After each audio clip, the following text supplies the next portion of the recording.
On va prendre ça pour acquis. Moi, j'en ai d'autres ici. Alors, peut-être on peut commencer avec vos questions présentement, puis moi, j'en ai d'autres quand on... Vas-y. Moi, j'en ai une. Je regarde sur mon Fitbit, là, puis mes exercices de conditionnement physique, j'ai comme spinning 219 calories, carré 260 calories. C'est comme un peu décourageant, considérant que c'est comme 2000 calories par jour qu'on mange. Donc, c'est combien de calories qu'on devrait comme viser de brûler dans le conditionnement physique? OK. So, super bonne question, puis ça, c'est quelque chose que je pourrais... So, je vais répondre à cette question-là un petit peu, mais il y a d'autres parties de cette question-là que je vais répondre dans l'atelier calories 101, parce qu'on va vraiment rentrer dans les détails. Qu'est-ce que ça veut dire, puis comment tu joues avec ça. Maintenant, quand on parle de calories, je veux vraiment que les gens font attention, parce que souvent, on associe calories à un négatif. OK? Moi, puis je l'ai mentionné dans mon dernier atelier, je compare le corps physique. Okay? Je compare notre corps souvent à une automobile. Okay? Les calories, pour moi, c'est vraiment l'essence. Si on n'a pas d'essence, le char ne bouge pas. Sur les calories, on les a besoin. Maintenant, d'où ils proviennent, c'est là où l'importance. Maintenant, quand on les brûle, il faut aussi savoir, on peut brûler les calories, mais où proviennent ces calories-là qu'on brûle? C'est là l'importance de savoir, OK, bien, peut-être que j'ai juste brûlé 300 calories. Puis peut-être que oui, j'en prends ou j'en ingère 2500 par jour. Bon, bien, est-ce qu'il faut absolument que les deux se jumellent, puis comment ça fonctionne dans ce sens-là? Bon, bien là, on rentre dans plein de différentes choses. Sauf que savais-tu, Brian, puis juste sans que je rentre dans les calories 101 qu'on va faire à la prochaine, savais-tu que tu brûles 70 calories par heure quand tu dors? Oui, le Fitbit, ils montrent ça aussi. Right? So, quand tu y penses, sans bouger, quand ton corps est au repos complet, on est en train de brûler 70 calories par heure. Multiplie ça par 24. Tu es déjà à 1500 calories brûlées sans bouger. Si tu dormais toute la journée, right? Juste pour que ton corps fonctionne, tu vas brûler proche de 1500 calories. Alors, c'est quand même intéressant de savoir ça. La minute qu'on commence à bouger, bon, ben, on peut peut-être doubler ça. Là. Alors, quand on dit, ben, j'ai pris une classe telle, j'ai seulement brûlé X nombre de calories, oubliez qu'est-ce que tu as brûlé. Enlevez cette méthode de pensée-là, faites juste dire, j'ai fait de l'activité. Peu importe qu'est-ce que j'ai brûlé, j'ai fait de l'activité. Yes, déjà un number one. Right? Parce que la minute qu'on attribue quelque chose, une valeur à ça, sans savoir la valeur réelle, qui est j'ai fait de l'activité, c'est un boni que, au lieu de j'ai pas fait de l'activité, bon ben, si on associe directement, ah ben, j'ai fait cette activité-là, c'était tough, j'ai seulement brûlé ça, ça vaut-tu vraiment la peine? Oui, oui, ça vaut la peine. Right? So, j'espère que ça répond un petit peu à ta question. Le reste, au niveau des calories, je vais en parler dans le prochain atelier, c'est sûr et certain. OK? D'autres questions, Georges? Oui, j'avais. Quand je t'ai envoyé, combien de fois, c'est ça, se demander, parce que tu lis partout, il faut faire 3 fois comme 3 fois 1 heure par chaque fois comme 2 exercices. Combien de fois? Combien de fois? Est-ce que parfois tu lis, oh, il faut faire 5 fois par semaine. Okay. Parfois ils te disent, même si tu fais 3 fois comme 3 heures par jour, c'est pour la semaine. Parfois Okay. c'est ce qui... Est-ce que c'est qu'il y a une... Je vais commencer par pas répondre à ta question en espérant répondre à ta question. So, je retourne à mon idée d'automobile versus corps humain. Okay? Moi, la question qui est importante, la plus importante quand je parle à n'importe quel client au niveau du conditionnement physique, c'est quel est ton but et comment longtemps tu as pour rejoindre ce but-là. Okay? Si je retourne à mon automobile, je vais dire, je veux me rendre à Toronto, mon but. J'ai 1 semaine pour le faire. Je suis quand même dans une automobile. J'ai une semaine pour le faire, pour me rendre à Toronto. Est-ce que je peux le faire? Absolument. Okay? Si je dis, je vais le faire dans 3 heures, là, je vais dire, attends une minute, il y a des risques. Oui, tu peux, mais il y a des risques. C'est la même chose avec le corps humain. So, la première question que j'ai à demander, c'est quel est le but, l'objectif primaire? Est-ce que cet objectif-là peut être cassé séparément pour avoir des petits mini-objectifs? On retourne à notre premier atelier quand on parle de voyons, effet cumulé. Alors, on le décortique ou on le dissèque en plus petits objectifs pour pouvoir se rendre là, pour que ça soit réel. Maintenant, il y a plein de livres, il y a plein de publicités, il y a plein de différentes choses qui vont te dire voici la recette magique. Voici ce que tu devrais faire. Voici ce que tu devrais manger, voici, etc., etc. Mais à la fin de la journée, est-ce que c'est la recette qui va fonctionner pour toi? Est-ce que cette recette-là a fonctionné pour 100 autres personnes? Peut-être. Mais combien de personnes qu'il y a dans le monde? Juste parce que ça a fonctionné pour 100, 1000, 10 000 personnes, est-ce que ça veut dire que ça va fonctionner pour toi? OK? So là, c'est la partie où est-ce que je ne vais pas répondre à ta question en espérant répondre à ta question. C'est que... Tu as raison, tu ne peux pas faire 3 heures de film. Est-ce que tu peux travailler 3 fois par semaine puis rejoindre tes résultats? Absolument. L'intensité va avoir un impact. La durée va avoir un impact. Le repos va avoir un impact. Mais quelle va être la solution ou le trajet magique pour toi? Puis il y a seulement une façon de voir. C'est comment est-ce que ton corps va réagir quand tu le fais de cette façon-là. Si ton corps ne réagit pas bien, bon ben tu changes la façon. Puis là, tu le fais différemment pour voir est-ce que ton corps va réagir ou va avoir une réaction plus positive à cet entraînement-là. Alors, c'est sûr et certain, si on s'entraîne 7 fois par jour, 7 fois par semaine, 5 heures par jour, est-ce qu'on va rejoindre nos résultats? Oui. Est-ce qu'on va se drainer? Probablement aussi. So, on se met dans une position pour faillir long terme, même si on peut avoir du succès à court terme. Et voilà une des raisons, quand on parlait de l'alimentation, pourquoi les diètes font ça. T'sais, ça fonctionne, on retourne au normal, là ça ne fonctionne plus, là on reprend une autre diète, ah ça fonctionne, là, on a rejoint notre seuil de qu'est-ce qu'on voulait, on redescend à nos habitudes régulières. Le fait, c'est de bâtir une habitude. C'est tout le temps, c'est pour ça que mon premier atelier, c'est toujours à ce sujet-là, c'est bâtir des habitudes. Puis comment bâtir des habitudes, c'est pas en changeant ta vie au complet. OK, je me commets, je veux perdre 50 livres, ou je veux être en forme, ou je veux courir un marathon cet été. Là, je vais m'entraîner 5 jours par semaine, 2 heures par semaine. Oui, mais grosso modo, tu vas commencer à faire un crash parce que tu ne vas pas être capable de continuer ça. So, moi, je dis toujours, en entraînement, où est-ce que tu es présentement? Ben, je ne m'entraîne pas. OK? Si tu ne t'entraînes pas, commençons par 1 fois par semaine. 1 fois par semaine, 30 minutes. Si tu es capable de faire ça, tant mieux. La semaine prochaine, fais-en 2 fois. C'est le fait d'augmenter et de voir une progression au lieu de voir une régression. C'est ça le but le plus important quand vient l'activité physique, puis qu'est-ce qu'on fait, puis combien de fois qu'on s'entraîne, etc. C'est de commencer lentement. Mais souvent, le problème, c'est que on pense mentalement qu'il faut commencer avec un gros saut. Il faut que c'est all-in. Oui, all-in ici, mais pas nécessairement all-in au niveau physique.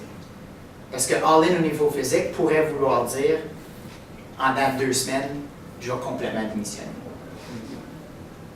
So, il n'y a vraiment pas une recette magique. Il n'y a pas de dire, faut que tu t'entraînes 3 fois par semaine. Il faut que tu t'entraînes 2 fois par semaine, puis il faut que ça soit de cette façon-là, de cette façon-là. Il n'y a pas une recette magique. Puis ma philosophie, ça va toujours être ça. Parce que pour moi, c'est santé globale. Non seulement santé physique, mais santé mentale. Il faut que je me sente correct à faire l'entraînement. Moi, je vais être honnête, moi, je ne suis pas un genre de gars qui aime ça m'entraîner dans le gym à faire des poids. Moi, j'aime ça être actif. J'aime ça sortir dans le bois, courir, jouer. J'aime ça les sports. J'aime ça être actif. Ça, c'est mon type d'activité. Je peux rentrer dans un gym et être complètement démotivé. Puis regarde, je travaille, je gère un complexe sportif. Je connais l'importance, je veux le faire, mais ce n'est pas ma meilleure façon. Je sais que j'ai besoin. OK? Je sais que je vais le faire, mais jusqu'à quel point que je vais être capable. Si on me disait tout de suite, OK, Marc-André, pour rejoindre tes objectifs que tu veux, il faut que tu rentres dans le gym 3 fois par semaine, je sais que je vais faire. Je le sais. Parce qu'il n'y a aucune façon, avec mon style de vie présent, que je vais être capable de maintenir ça. OK? Ça répond? Oui. J'ai une couple de questions ici. Très bonne question aussi, puis ça a beaucoup rapport avec... doit-on faire du cardio avant ou après la musculation? OK? Moi, je vais en répondre plusieurs en même temps. Doit-on s'étirer avant ou après un entraînement? OK? En commençant avec ces deux questions-là, règle générale, grosso modo, quand je parle d'un entraînement, un entraînement a plusieurs composantes, si je me rappelle bien, 5. Okay? Première, c'est l'échauffement. Après ça, c'est l'entraînement musculaire.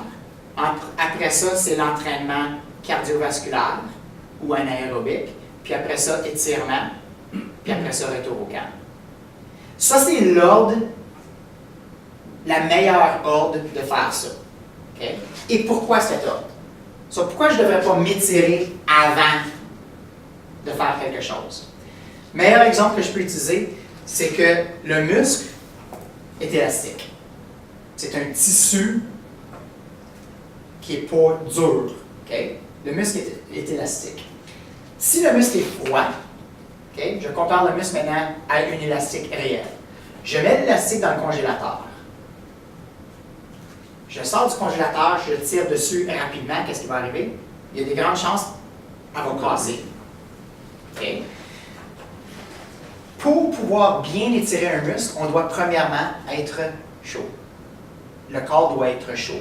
Au moins une élévation de quelques degrés pour que les muscles s'étirent bien. Okay?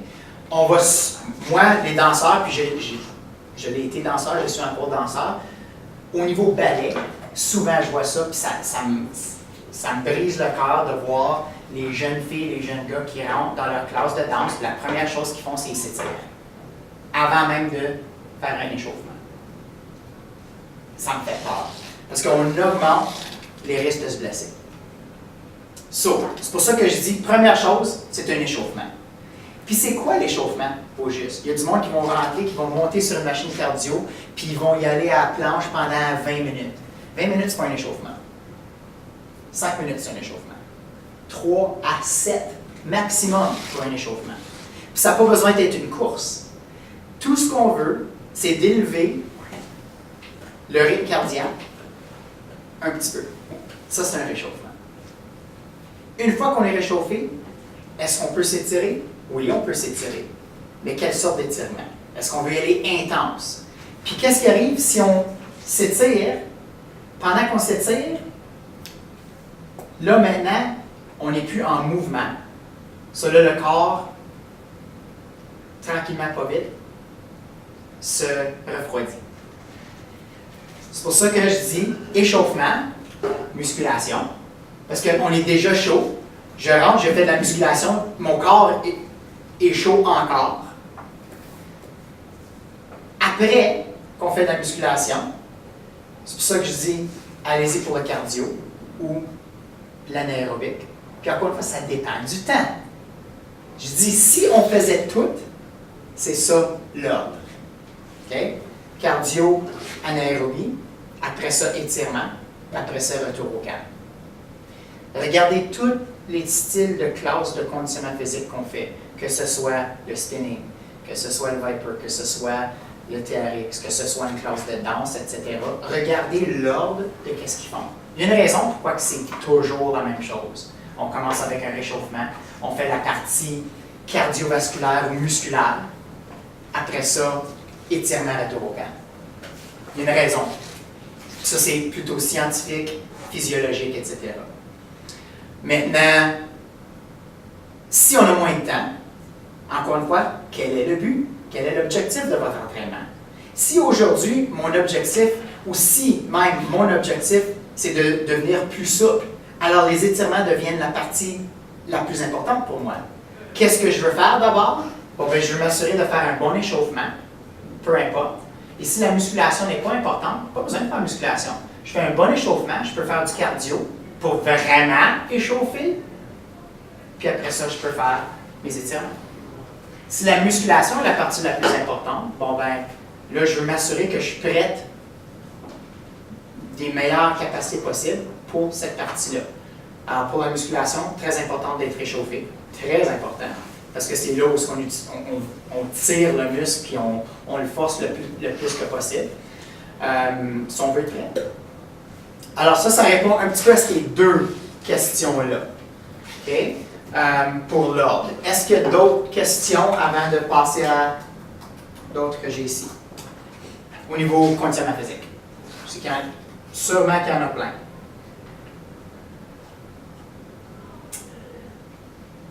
Pas encore? On demande, en musculation, combien de répétitions et séries devons-nous faire si on veut développer des muscles, en parenthèse minces et non gros muscles? Comment savoir quel poids pesanteur utiliser si on veut développer des muscles minces et non des gros muscles? Okay. Bref, ça dépend de où vient cette question-là. Parce que l'importance des muscles est là pour moi, en tant que conditionnement physique. C'est important de bâtir des muscles. Je pense que la peur de bâtir des muscles vient surtout chez les femmes. Parce que d'après moi, bâtir des muscles, d'après moi, d'après tous les clients que j'ai déjà vus dans le passé, bâtir des muscles égale augmenter la masse musculaire, augmente masse égale j'aime pas ça. Je ne veux pas augmenter ma masse. Okay? Maintenant, je pense que je l'ai démontré dans un dernier atelier. Je pense que j'ai même utilisé ces deux affaires. Ça, c'est une livre de gras. Ça, c'est une livre de muscles. Si je te disais quel que tu préfères avoir, quel qu'on préfère avoir? OK? Puis pourquoi? Parce qu'au niveau d'espace, ça prend plus d'espace.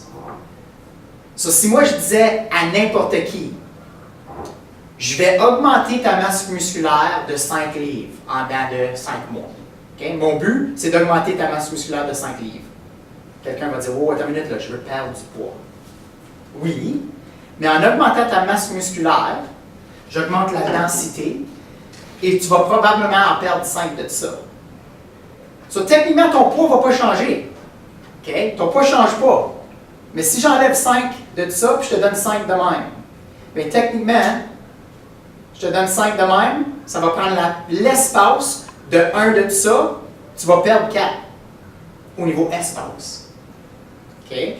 Il faut faire attention quand tu dis, OK, premièrement, je ne veux pas gagner du muscle. OK, pas de problème. Puis oui, il y a des méthodes. Okay? Première chose, c'est pour gagner plus de masse musculaire, c'est on augmente le poids et on diminue le nombre de répétitions. Okay? Règle générale pour moi, je vais toujours dire, n'importe qui veut perdre du poids, réellement perdre du poids, je dis entre 10, même 8 à 12 répétitions. Okay? À un poids maximal. C'est ça l'important, c'est le poids maximal. C'est quoi un poids maximal? Okay? Quelle sorte de poids que je dois mettre au début? Okay? Quand je rencontre un ou une cliente, la première chose que je veux savoir, c'est quels sont les objectifs, comment longtemps qu'ils ont à se rendre là, quel est le style de vie, etc. Pour pouvoir savoir, OK, bon, ben, jusqu'à quel point qu'on peut pousser cette personne-là à arriver à ses objectifs quand il ou elle veut. Alors, on retourne à cette philosophie de série, répétition, etc. Dans tout ce que j'ai lu depuis plusieurs années, dans tout ce que j'ai vécu depuis plusieurs années, règle générale, une série, tous les grands groupes musculaires, si on veut s'assurer d'avoir quadriceps, ischio-jambier, grand fessier, pectoraux, haut du dos, peut-être biceps, triceps, et abdominaux, bas du dos, juste pour le support, non pour bâtir. Okay? Ça, c'est en règle générale, ça, c'est un entraînement. Okay? Puis pour quelqu'un qui veut perdre du poids, gagner du poids, se mettre en forme, règle générale, si tu fais 3 entraînements par semaine, une série avec 12 répétitions, poids maximal, tu peux rejoindre tes objectifs, peu importe celui-là. Peu importe celui-là. Oui? Mais si je reformule la question que tu avais, Oui? donc avoir pas des gros muscles, comme supposons que je prends les muscles de mon bras, comme moi j'ai déjà de la graisse, donc supposons que moi je veux les convertir, avoir des gros muscles bien bâtis. Oui? Mais si on prend par exemple ma femme, elle a déjà pas de gras, elle est déjà très mince. Si Oui. elle veut être capable d'être plus forte, Oui? mais elle veut pas gagner des muscles, tandis que moi je veux en gagner, donc est-ce qu'il y a effectivement une différence au niveau des répétitions, etc., qu'elle devrait faire versus ce que moi je devrais faire pour que moi je gagne de la force et des gros bras, puis qu'elle gagne un peu de force, mais sans augmenter sa grosseur de bras, parce que c'est pas comme si elle perd du gras. Elle a déjà pas de gras à perdre, Oui. mais elle veut juste qu'elle reste mince. So, si elle veut devenir plus forte, elle doit lever plus de poids. Peu importe. Puis elle doit avoir une progression. Si on veut devenir plus de quelque chose, on doit faire plus de quelque chose. Okay? Si on reste à la même tout le temps, ben, il ne va avoir aucune progression. So, oui, il va y avoir une différence. Maintenant, ce qui est le plus compliqué quand je veux répondre à une question comme ça, c'est que j'ai aucune base sur vous deux. Right? So, c'est très difficile de dire, ben, pour ta femme, il va falloir qu'elle fasse ça. Pour toi, il va falloir que tu fasses ça. Parce que la première chose que je vais dire, c'est commençons un entraînement pour les premiers 2-3 semaines, comme ceci, les deux. Je pourrais vous donner le même programme, les deux. Les poids vont être différents. Parce que sûr et certain que toi, peut-être, j'assume, que tu as probablement déjà une force de base qui est plus que ta femme. Peut-être, je ne sais pas. OK? So, probablement que les poids vont être différents. En dedans de 2-3 semaines, je vais être capable de dire, OK, Brian, où est-ce que tu es avec ça? Comment tu te sens? Puis, est-ce que tu as vu des changements? Ou est-ce que tu ressens des changements? Même chose avec ta femme. Puis, on parle de toi et ta femme, mais techniquement, ça pourrait être deux personnes différentes. Mais je pense que c'est ça qui revenait un peu la question de départ, c'était de comment gagner des muscles, Oui. mais sans gagner le volume qui est associé avec. Encore une fois, grosso modo, puis le problème que j'ai vu dans plusieurs cas, c'est des gens qui veulent perdre du poids, OK? Mais ils connaissent pas toutes les règles physiologiques dans comment se rendre là.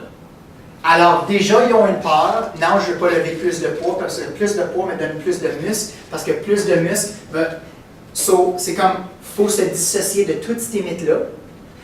Oui, il y a de la valeur, puis il y a du vrai dans ce qu'on dit, mais tous les corps sont différents. Tous les corps sont différents. Ça, je peux donner le même exercice à 10 personnes, ou le même programme à 10 personnes, puis chaque personne, même si chaque personne veut avoir le même but, chaque personne va avoir quelque chose de différent avec ce programme. C'est ça qui est tough. C'est comme l'alimentation, on en a parlé.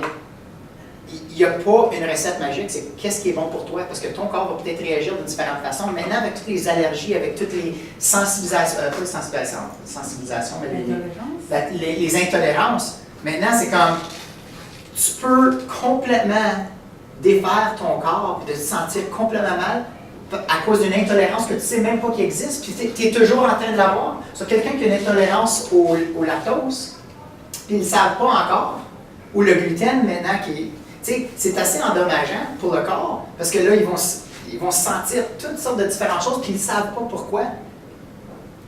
So, c'est toutes ces choses. Il faut savoir le contexte de toi avant de pouvoir vraiment dire, OK, on s'en va là maintenant. OK? Maintenant, ça ne dissocie pas la règle générale. Si on veut vraiment gagner du muscle, on augmente le poids, puis on diminue le nombre de répétitions. OK? Règle générale. Ça veut dire que peut-être que le poids va être beaucoup plus haut, mais notre maximal, quand je dis maximal, laisse-moi déterminer qu'est-ce que ça veut dire maximal. Ça veut dire que rendu à telle répétition. Si je dis 9 à 12 répétitions à un poids maximal, ça veut dire que si tu es capable de te rendre à 15, c'est pas un poids maximal. Ça veut dire que tu as besoin de plus de poids. Ça veut dire qu'à 12, rendu à 12, là, 12, ça devrait être ton dernier. Ça devrait être ton dernier pendant que moi je t'entraîne. Pas le dernier que, tu sais, Lina s'entraîne par elle-même, puis Lina, elle arrive à 12, puis c'est comme, ah, that's it, je peux pas en faire d'autres. Parce que si là, Lina a travaillé avec moi, son 12, c'est mon 15 ou 16. Right? So, c'est ça qui est différent. So, c'est vraiment ton 12 maximal. C'est au point où est-ce que ton muscle ne peut plus. C'est comme, je veux lever, mais je peux plus. Je suis plus capable. C'est vrai. Ça, c'est ton maximal. C'est vrai ce que tu dis, parce que dans toutes les applications sur le téléphone, si tu veux faire du setup ou bien push-up, ou bien comme disons, je veux faire 50 push-up. Okay? La première chose qu'il te demande, n'importe qui, comme, combien de fois tu peux faire, avant que tu commences, c'est-à-dire il faut que tu tapes combien je peux faire 5 fois, 6 fois comme maintenant. Ouais. Alors, il se base sur ça, pour après il commence à te pousser. Ouais. C'est parce que moi, par exemple, je peux faire 8 fois, comme lui, il peut faire 15 fois pour commencer. Alors, c'est là où est-ce qu'il base l'application, dépendamment de la personne, c'est-à-dire... Du point de départ. Du point de départ, c'est pourquoi c'est vrai exactement ce que chaque personne a... C'est pourquoi comme l'entraîneur, il faut qu'il voit exactement qu'est-ce que tu fais avant qu'il te donne ce que tu dois faire pour le futur. Ouais. So, en retournant à ça, là, j'ai défini un petit peu c'est quoi votre poids maximal. C'est ça. Maintenant, en retournant, si on veut bâtir plus, bon ben c'est plus, tu vas avoir plus d'effets positifs si tu diminues le nombre de répétitions. Si ton poids maximal, tu te rends là à 4 à 6 répétitions. Okay? Et c'est sûr et certain que si je suis en train de faire ça, puis on va le voir, là c'est combien de séries que je dois faire? Est-ce que je fais juste une série? Est-ce que j'en fais 4? Est-ce que j'en fais? Et là, est-ce que je divise mon programme en haut du corps, bas du corps? Chest, bras. Tu sais, des affaires comme ça. Right?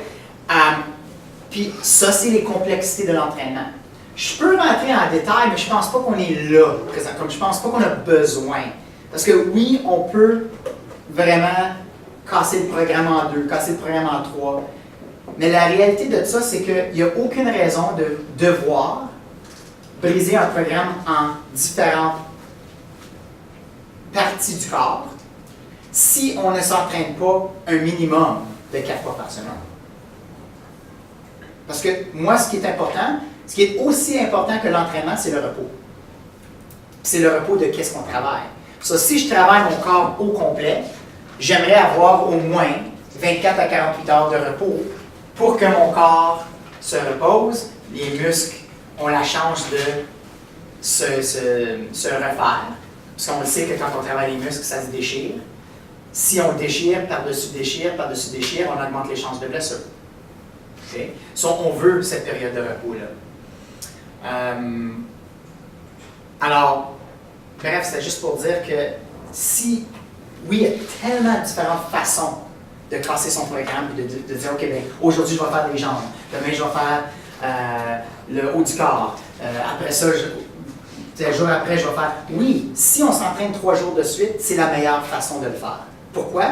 Parce que je ne peux pas travailler mes jambes 2 jours de suite. Je peux, mais je ne devrais pas. Parce qu'il devrait se reposer. OK? J'espère que ça répond à ces questions-là. Puis encore une fois, si j'augmente le nombre de répétitions, effectivement, mon poids maximal va diminuer. Il faut. C'est plus ou moins linéaire. Si je dis, OK, bon, ben, on veut bâtir un programme pour juste maintenir sa forme physique, OK? Bon, ben, je pourrais dire, on va faire 15 à 18 répétitions, poids maximal. Des choses comme ça. Et regarde, on le sait, il y en a qui font des redressements assis, on en fait 50. Mais ça donne quoi d'en faire 50? Est-ce qu'on va vraiment raffermir? Non. On va vraiment stabiliser. Si on veut vraiment raffermir les muscles, il faut en faire plus. Parce qu'il va y avoir un point que tu vas être capable d'en faire 200. Mais 200, est-ce que... Numéro 1, j'ai-tu le temps de faire 200 redressements assis? Puis, est-ce que c'est vraiment mon but? Si mon but, c'est de raffermir mes abdos, puis, regardez, je dis raffermir mes abdos et non diminuer le montant de gras autour de ma bédaine. Si c'est le cas, je vais raffermer mes abdos. Il faut absolument que je trouve une façon d'augmenter le poids puis de voir une progression dans cette augmentation-là. Cool? Autre question? Il y en a une là qui a rapport avec boire de l'eau quand on fait du cardio ou non. C'est moins au niveau physique, mais je vois juste... Je ris quand je vois des choses comme ça. C'est comme, ah ben, on ne devrait pas boire, ou on ne devrait pas faire ça, ou on devrait faire ça, ou, tu sais, c'est important de... Boire de l'eau, c'est boire de l'eau. Comme... C'est une différente forme d'essence. Quand je parle d'énergie, il nous faut de l'eau. Je ne comprends pas pourquoi quelqu'un dirait c'est pas bon de boire de l'eau pendant que tu t'entraînes.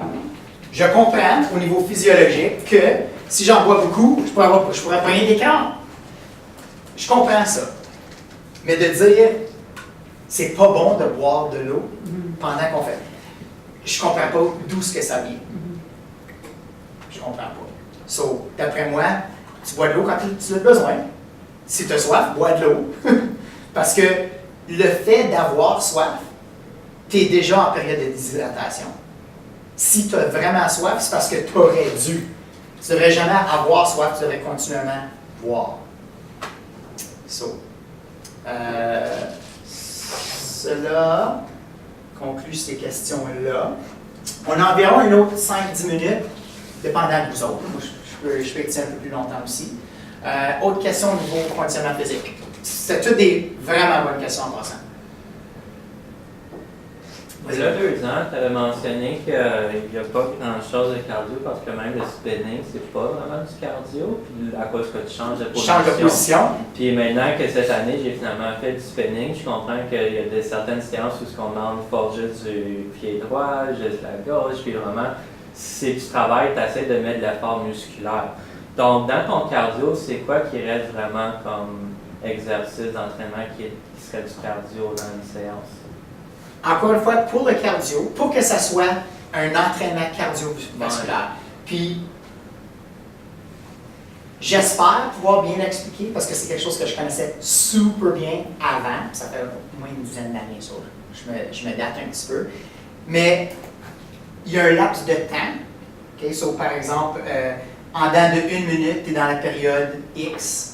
En dedans d'une autre minute, tu es dans la période anaérobique. En dedans de X nombre de minutes, tu es dans la période aérobique. Okay? Ça dépend de qu'est-ce. Puis, période aérobique veut seulement dire que là, il y a l'utilisation d'oxygène pour l'énergie. Okay? Puis, pour que ça fonctionne, il y a un laps de temps. Habituellement, 3 à 5 minutes, si je me rappelle bien. Okay? I could be wrong. Okay? Mais environ 3 à 5 minutes d'une activité continuelle.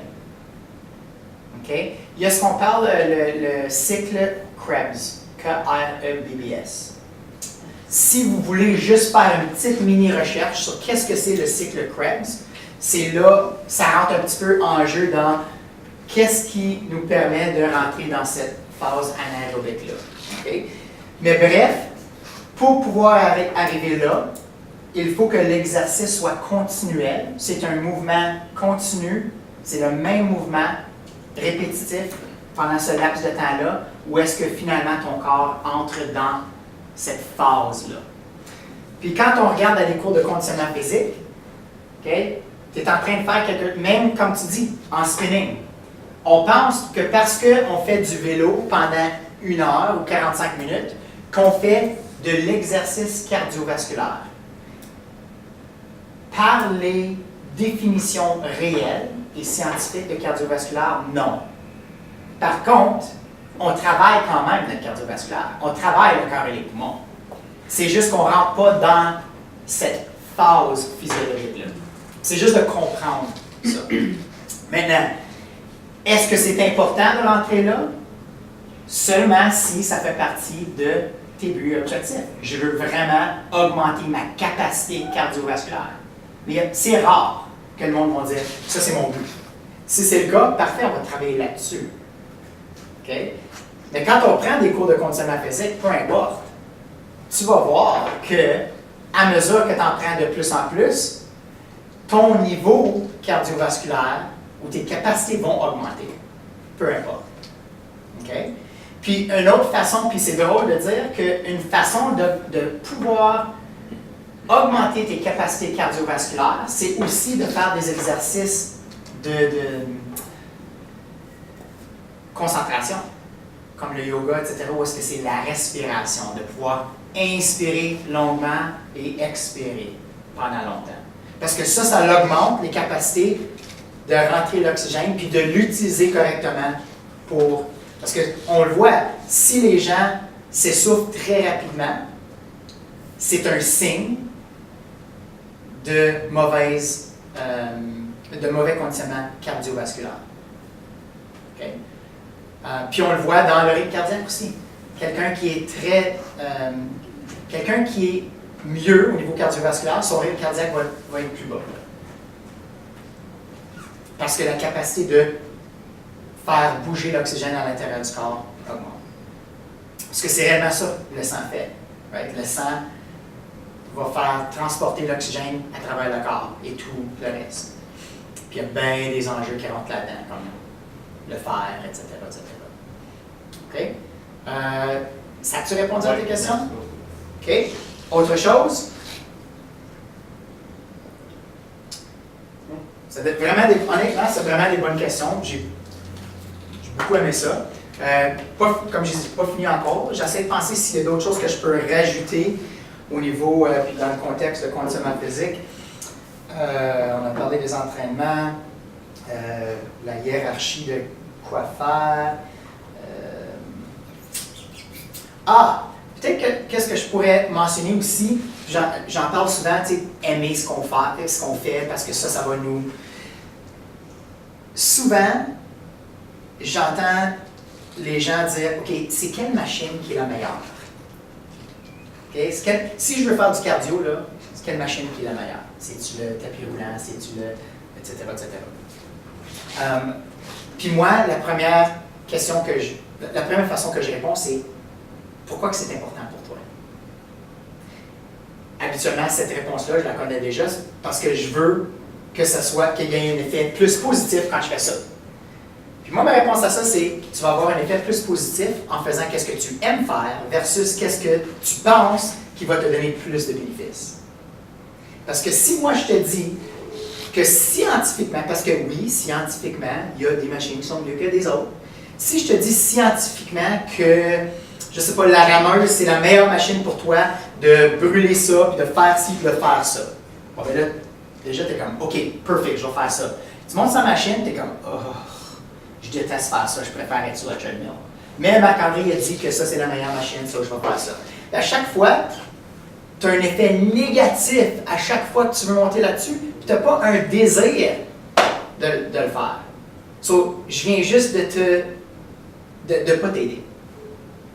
En te disant quelle est la meilleure machine au niveau scientifique. Oui, au niveau scientifique, si tu fais la même chose là, que là, avec le même temps, oui, celle-là va te donner plus de résultats. Mais si tu détestes ça, il y a des grandes chances que le 20 minutes que tu aurais dépensé là, tu aurais donné plus que le 10 minutes que tu as dépensé là, parce que tu ne l'aimes pas. So, t'es mieux d'aller sur une machine que tu aimes faire, pour avoir plus de résultats. C'est comme te dire, hey, les épinards, c'est super bon pour toi, puis toi, t'es comme, OK, mais mange quelque chose d'autre d'abord. Parce que tu vas pas avoir les bénéfices, puis de te forcer de manger quelque chose que tu vas juste soit pas pouvoir manger, puis ça te donne mal au cœur, ça va pas t'aider. Ça, c'est toujours, moi, je suis gros là-dessus. C'est ma philosophie. C'est on fait ce qu'on aime pour avoir le plus de résultats. Cool. Est-ce que c'est la rameuse? Moi, c'est quoi la réponse? Non, honnêtement, avec toutes les nouvelles machines qu'il y a là maintenant, il y avait un temps où est-ce que la rameuse c'était haut là. Mais avec toutes les autres, là, avec où est-ce que tu es capable. Mais encore une fois, tu sais, les cross-trainers, que tu es en train de travailler les bras, mais il y en a bien, les bras sont juste là, puis ils font juste suivre. Tu n'es pas vraiment en train de les bouger. Tandis qu'avec la rameuse, tu n'as pas le choix. Là. Tu peux bouger les pieds, mais en tant que la rameuse ne va pas bouger en tant que toi, tu rames. Ça, c'est parce qu'on travaille le haut et le bas du corps en même temps. Ça, c'est un cardiovasculaire un peu complet. Mais il y a d'autres machines présentement qui font un peu la même chose. Il y a des nouveaux cross-trainers, je veux dire, à chaque année, il y a quelque chose de nouveau qui va sortir. Ça. Je sais pas, as-tu vu l'enquête, dernièrement, l'émission Enquête? Non. Faisait une comparaison avec des personnes, je ne sais pas quel âge, je pense 60 et plus, OK. entre marcher, Oui. puis faire du ping-pong. OK. Puis mesurer tout ça. OK. Même temps, même... Moi, j'assume ping-pong. Dis-moi rien, mais continue, vas-y. Oui, c'est la marche. Okay. C'est la marche qui était mieux? Big time. OK. Grosse différence entre la marche et le ping-pong. Puis, c'était quoi le but et l'objectif de cette recherche-là? C'était de voir au niveau cardiovasculaire OK. All right. quels étaient les meilleurs bienfaits. OK. Oui. Puis, même si ping-pong, c'était très demandant, la marche avec l'oxygène dehors, tout ça, puis Le ping-pong, c'est complètement anaérobique. Complètement. Ouais. Mais ça donnait des bienfaits autres, beaucoup plus élevés, à cause que c'était social pour ces personnes-là. Yes. C'était bon pour la santé. C'est là où moi je m'en allais. Je suis comme, ping-pong définitivement, mais là, le but a changé ça. OK? Ouais, fantastique. Puis, il y en a des études de différentes affaires comme ça. Là. Il y en a. Puis c'est juste, puis ça c'est une autre affaire. Faites attention à ce que vous lisez. Les magazines, là, c'est juste plein de choses qui vont vendre le magazine. That's it. Il y a des vraies choses là-dedans, puis il y a des choses que c'est vraiment, t'es comme, ouais, ça vend le magazine, ça vend la personne qui écrit, ça vend. C'est de la bonne information. C'est juste, qu'est-ce que tu vas croire? Celui-là ou celui-là? T'sais, on se l'est fait dire plusieurs fois. Le vin, c'est bon. Le vin, c'est mauvais. Le vin, c'est bon. Puis, le café est bon, le café est mauvais. Les œufs, c'est bon, les œufs, c'est mauvais. Moi, j'ai acheté. Jusqu'à quel point? J'ai acheté un magazine Life qui faisait une genre de perspective, rétrospective sur la santé. Puis eux autres, ce qu'ils vendaient, c'était l'exercice. Okay. De toutes sortes de manières. C'est l'exercice. Faites l'exercice. Bouger. De toutes sortes de manières, c'était ça. Puis si tu n'en fais pas, ben tu passes à côté de bien des belles affaires. Le corps ça m'a est fait convaincu. pour bouger. Vraiment, oui, effectivement. Le corps est fait pour bouger. Ça m'avait bien informé, là. Ouais. Cool. D'autres choses, gang? C'est parfait.